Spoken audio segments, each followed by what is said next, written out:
Shalom, Bapak Mama Bersaudara, umat Tuhan. Sukacitaku melimpah saat ini karena dapat menjumpaimu sekalian dalam waktu yang indah ini dalam acara Santapan Rohani Hosana. Kali ini bersama saya, Penetua Naomi Naletai, akan mengajak kita semua untuk merenungkan sabda Allah yang saya pilih dari kitab Keluaran 15 ayat 22 sampai dengan yang ke-27. Sebelumnya marilah kita memohon tuntunan Roh Kudus melalui doa. Mari kita berdoa. Bapa kami yang di sorga, Bapa yang maha murah dan maha kasih, Bapa pencipta dan pemelihara hidup ini, kami mengucap syukur atas kasih setia dan pemeliharaanmu yang nyata dalam kehidupan kami. Saat ini ya Tuhan, kami akan membaca dan merenungkan akan firman kebenaran-Mu. Karena itu Bapa, kami mohon Roh Kudus-Mu datang mendiami hati dan pikiran kami masing-masing, sehingga apa yang kami baca dan kami merenungkannya boleh menjadi bagian dalam kehidupan kami ya Bapa. Terima kasih ya Tuhan, datang dan berfirman-Lah kepada kami karena kami anak-anak-Mu telah siap untuk mendengarkannya. Di dalam nama Tuhan kami Yesus Kristus, firman Allah yang hidup itu, kami datang dan kami berdoa kepada Bapa di sorga. Amin. Bapak Mama Bersaudara, beginilah bunyi firman Tuhan dari kitab Keluaran 15 ayat 22 sampai dengan yang ke-27. Di Mara dan di Elim, Musa menyuruh orang Israel berangkat dari laut Teberau, lalu mereka pergi ke padang gurun Syur. 3 hari lamanya mereka berjalan di padang gurun itu dengan tidak mendapat air. Sampailah mereka ke Mara, tetapi mereka tidak dapat meminum air yang di Mara itu, karena pahit rasanya. Itulah sebabnya dinamai orang tempat itu Mara. Lalu bersungut-sungutlah bangsa itu kepada Musa, kata mereka, "Apakah yang akan kami minum?" Musa berseru-seru kepada Tuhan, dan Tuhan menunjukkan kepadanya sepotong kayu. Musa melemparkan kayu itu ke dalam air, lalu air itu menjadi manis. Di sanalah diberikan Tuhan ketetapan-ketetapan dan peraturan-peraturan kepada mereka, dan di sanalah Tuhan mencoba mereka. Firman-Nya, "Jika kamu sungguh-sungguh mendengarkan suara Tuhan Allahmu dan melakukan apa yang benar di matanya, dan memasang telingamu kepada perintah-perintahnya dan tetap mengikuti segala ketetapannya, maka aku tidak akan menimpakan kepadamu penyakit manapun yang telah kutimpakan kepada orang Mesir, sebab aku Tuhanlah yang menyembuhkan engkau." Sesudah itu sampailah mereka di Elim. Di sana ada 12 mata air dan 70 pohon kurma. Lalu berkemahlah mereka di sana di tepi air itu. Bapak Mama, saudara-saudari yang diberkati Tuhan Yesus Kristus, perjalanan kekristenan kita tidak selamanya berjalan mulus tanpa pencobaan, masalah, dan tantangan. Kita selalu berpikir ketika sudah menjadi pengikut Kristus, pasti sudah tidak mengalami masalah lagi.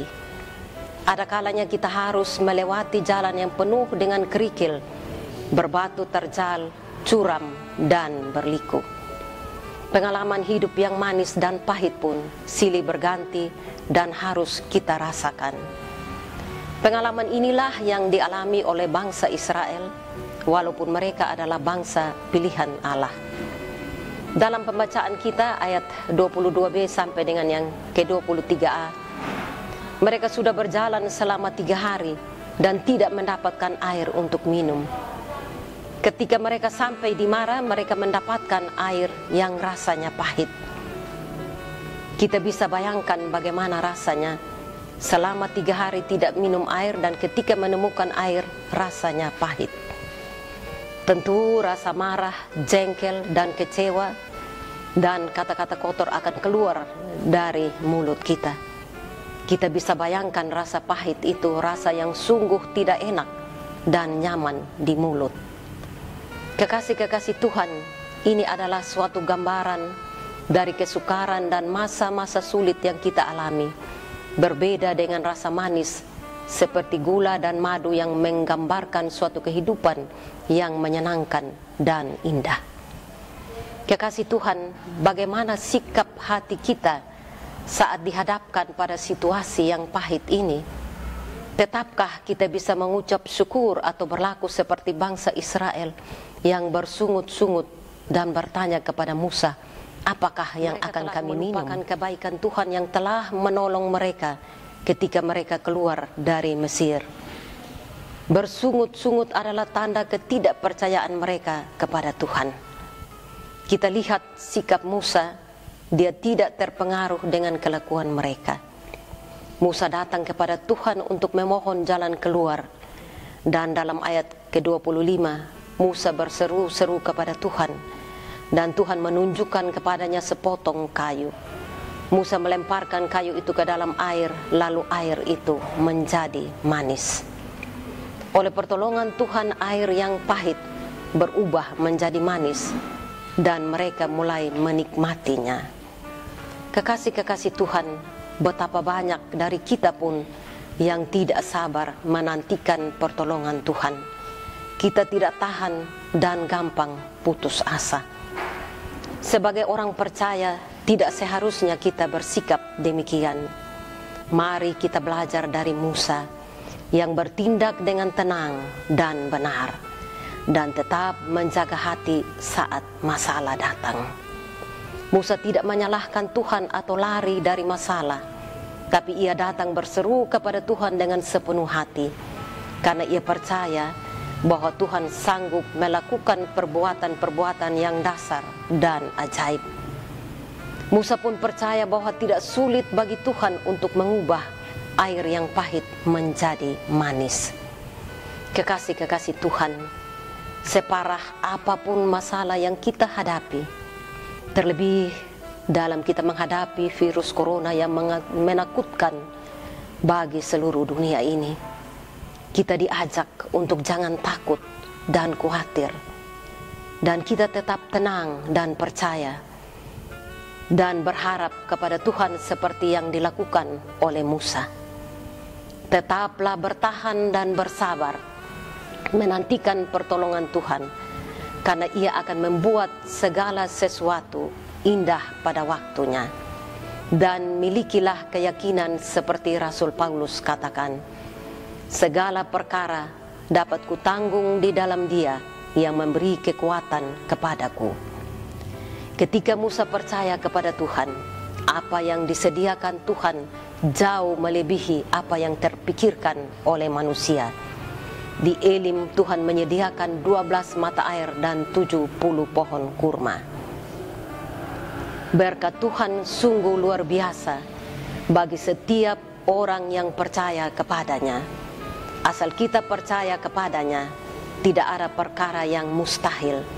Semua badai kehidupan akan berlalu tepat pada waktu yang Tuhan sediakan bagi kita.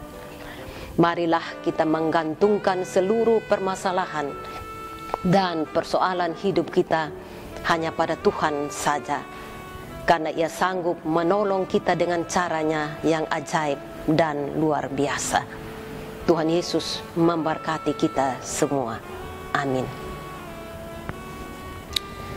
Bapak, Mama, Saudara, mari kita nyatakan komitmen kita sebagai respon atas firman ini dengan doa. Mari kita berdoa. Kembali ya Bapa di sorga, kami menaikkan puji syukur dan terima kasih atas waktu dan kesempatan yang Tuhan berikan kepada kami untuk kami ada di sekitar firman-Mu. Kami sudah membaca dan merenungkan akan firman kebenaran-Mu ini Bapa. Biarlah firman-Mu ini boleh menguatkan kami di dalam kami menghadapi masa-masa yang pahit ini. Tuhan selalu ada bersama-sama dengan kami. Kami percaya ketika kami datang kepadamu, maka Tuhan akan menolong kami. Karena itu ya Bapa di sorga, dengarlah akan seruan kami kepadamu. Tuhan senantiasa menolong kami dalam kehidupan apapun yang kami alami. Ini doa, ini harapan kami, ini ungkapan syukur kami ya Tuhan.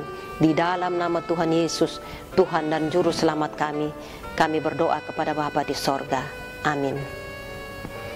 Demikianlah Bapak Mama Saudaraku, refleksi singkat bagi kita saat ini. Kiranya refleksi singkat ini dapat membantu kita untuk hidup lebih baik dan semakin akrab dengan Tuhan. Sampai bertemu kembali di lain waktu. Tuhan Allah menyertai kita semua. Shalom.